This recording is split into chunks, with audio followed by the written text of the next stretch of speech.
October 17th, 2022. I'm writing this because I don't think I have much time left. My hands are shaking. The lights won't stop flickering. And something is breathing under my floorboards. My name is Ethan Bell. I'm 29, and I was hired to help document the history of a small town called Ashridge. But Ashridge isn't a town. It's a grave. And now, I live on something that should have stayed buried. It started with an email. We'd like to hire you as a town archivist. Small job, quiet place, free lodging, $120,000 for 6 months. I was a struggling historian at the time. Student loans, eviction notices, and no family left to ask for help. It felt like a miracle. The town was called Ashridge, somewhere in the forests of West Virginia. A town not even on Google Maps. I had to follow printed directions they mailed to me. I should have asked why. I arrived on a cold October afternoon. There were only 42 buildings. Every house looked stuck in the 1950s. No Wi-Fi, no cell service, just one landline at the general store. But the strangest part? No children, no pets, no sound. The woman who handed me the house key smiled with dead eyes and whispered, "Welcome to Ashridge. If you hear tapping at night, don't answer it." I laughed. She didn't. The house was small, wooden, and smelled like something had died inside years ago. The floor creaked, like it had a voice of its own. The walls were covered in old newspaper clippings, most of them yellowed, unreadable, or scratched out. Only one article was clear. Town built on sacred soil. Tribe warned it was cursed. I pulled it off the wall. Behind it, written in sharp charcoal. Digging brought them up. We covered it. But nothing stays buried forever. First night, I heard scratching, like fingernails under the floorboards. Second night, the lights wouldn't turn off. They flickered until 3:33 a.m. Third night, I found soil black and wet on my bedroom floor. There was no hole in the ceiling, no hole in the wall. But the floor, the wood was damp. And breathing. Yes, breathing. My work began at the town library.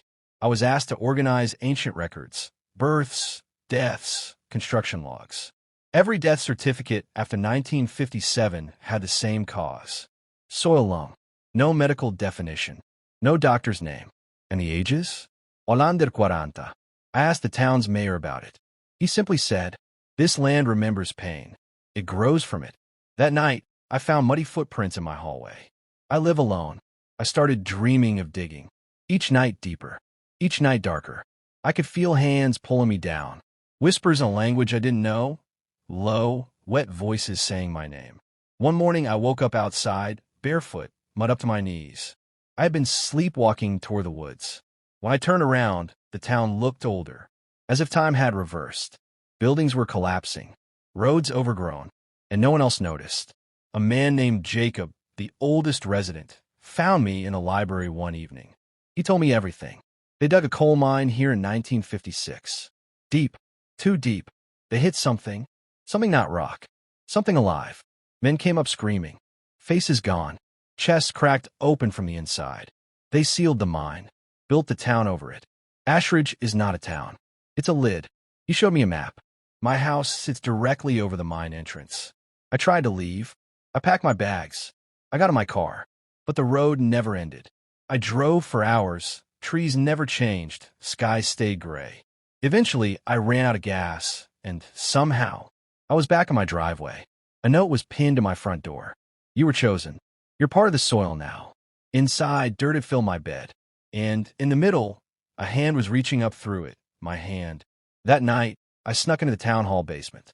I found old film reels and interview tapes.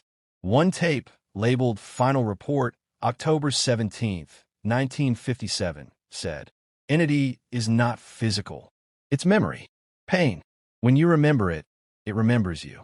The town must never be forgotten, or it wakes up." Another reel showed townsfolk being forced to smile on camera. Behind them, the ground cracked open. Something long, pale, and crawling slipped through. And then the tape ended. Tonight is October 17th again. Exactly 65 years later. The house is trembling. The lights are strobing. And I can hear dozens of voices beneath my feet, chanting, humming, digging. They are rising again. I looked in the mirror just now. My eyes are not mine. My mouth doesn't move when I speak. I can feel dirt inside my lungs. They say this land remembers pain. Well now, I am a memory. If you're reading this, burn the message. Don't come looking for Ashridge. It only appears when it's hungry. And if you find it, it means you were chosen too. Because the thing under the town? It's not dead. It's just waiting for new soil. If this story reaches you, run. Forget the name. Forget the town. Don't speak it out loud. Because some towns don't grow from the ground. They grow from the grave.